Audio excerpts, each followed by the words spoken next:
বন্ধু, আমার মা বোনেরা নিশ্চয়ই আলোচনা শুনে রে। হযরতে নূসেবার প্রেমের দিকে যদি আমরা একটু নজর দেই, নবীকে কেমন ভাবে ভালোবাসতে হবে, সম্মান করতে হবে। হযরত নবী মদিনায় থাকা অবস্থায় বন্ধু 27টি যুদ্ধ করেছেন। কয়টি? 27টি যুদ্ধ করেছে। এর মধ্যে সবচেয়ে বড় যুদ্ধ হলো উহুদের যুদ্ধ। উহুদের ময়দান থেকে খবর আসলো নবী যুদ্ধের ময়দানে বন্ধু শাহাদাত বরণ করেছে। মুসা ভাই একটা সেকেন্ড দেরি করে না, ওই উহুদের ময়দানের দিকে বন্ধু দৌড়াইতে শুরু করলেন। নসিবা যখন উহুদের ময়দানের দিকে বন্ধু দৌড়াইতে শুরু করলেন, নসিবার কাছে খবর আসলো, রে নসিবা, যুদ্ধের ময়দানে তোমার ভাই শহীদ হয়ে গেছে। নসিবা একটা সেকেন্ডের জন্য দাঁড়ায় না বন্ধু। নসিবা দৌড়াই শুধু নবীর প্রেমী রে। আর একটু যাওয়ার পরে নসিবার কাছে খবর আসলো, নসিবা, তোমার বাবা যুদ্ধের ময়দানে শহীদ হয়ে গেছে। নসিবা তারপরেও বন্ধু দাঁড়ায় না, নসিবা দৌড়ায়।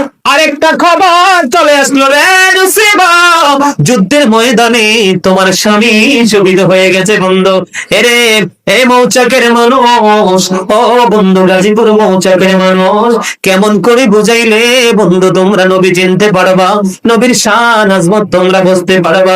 একটা নারীর জীবনে বন্ধু সন্তান, বাবা, স্বামী, এই তিনটা পুরুষই একটা নারীর জীবনে সবচেয়ে প্রিয়। একটা একটা করে তিনটা মেসেজ নসিবার কাছে আসলো বন্ধু। কিতাব প্রমাণ করেছে বন্ধু, নসিবা একটা মুহূর্তের জন্য টেনশন করে দাঁড়ায়নি। নসিবা দৌড়াইতে দৌড়াইতে বন্ধু নবীর কাছে চলে গেল। এবার নবী একটা ডাক দিয়ে বলল, রে নসিবা, আজকে তোমার কত বড় ক্ষতি হয়ে গেল, তোমার ভাই, বাবা, স্বামী যুদ্ধে ময়দানে শহীদ হয়ে গেল। নসিবা একটা ডাক দিয়ে বলল, ইয়া রাসূলুল্লাহ, ইয়া হাবিবাল্লাহ, নবী, নবী গো, যুদ্ধের ময়দানে আমার ভাই, বাবা, স্বামী শহীদ হয়ে গেছে গো। আমার বিন্দু পরিমাণ করে আমি আপনাকে পেয়েছি তো সব পেয়ে গেছি। জোরে জোরে বলেন না সুবহানাল্লাহ। এখন বর্তমানে বন্ধু শুধু ফরজ নামাজ দিয়ে সবাই ব্যস্ত, নবীর সুন্নাত আদায় করে না, করে কি করে?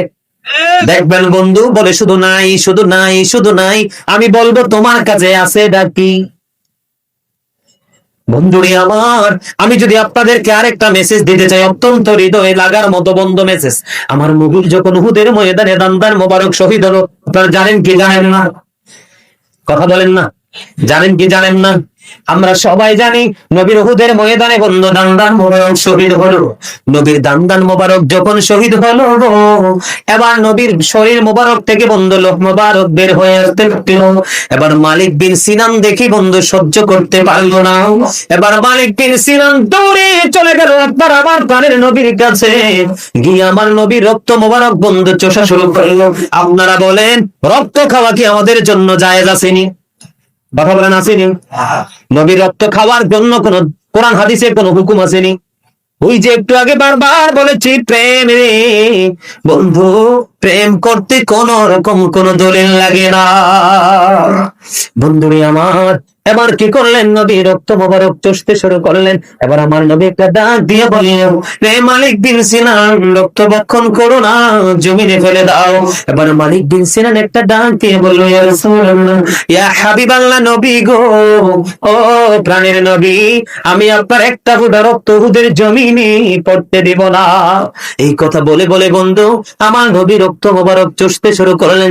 চষতে চষতে শেষ রক্তের ফোঁটা যখন চষা শেষ হলো, আমার নবী গোটা পৃথিবীকে একটা মেসেজ জানিয়ে দিলেন, এই আমার পৃথিবীর উম্মত সবাই শোনো, দুনিয়ায় যদি কোনো জান্নাতি মানুষ দেখতে চাও, তাহলে মালিক বিন সিনানকে দেখে নাও। নবী আমাদের মতো, নবী সম্পর্কে সর্বোচ্চ ভালোবাসা আপনার থাকতে হবে, এমনকি আপনার জীবনের চাইতে বেশি ভালোবাসা, তাহলে আপনি ইমানদার।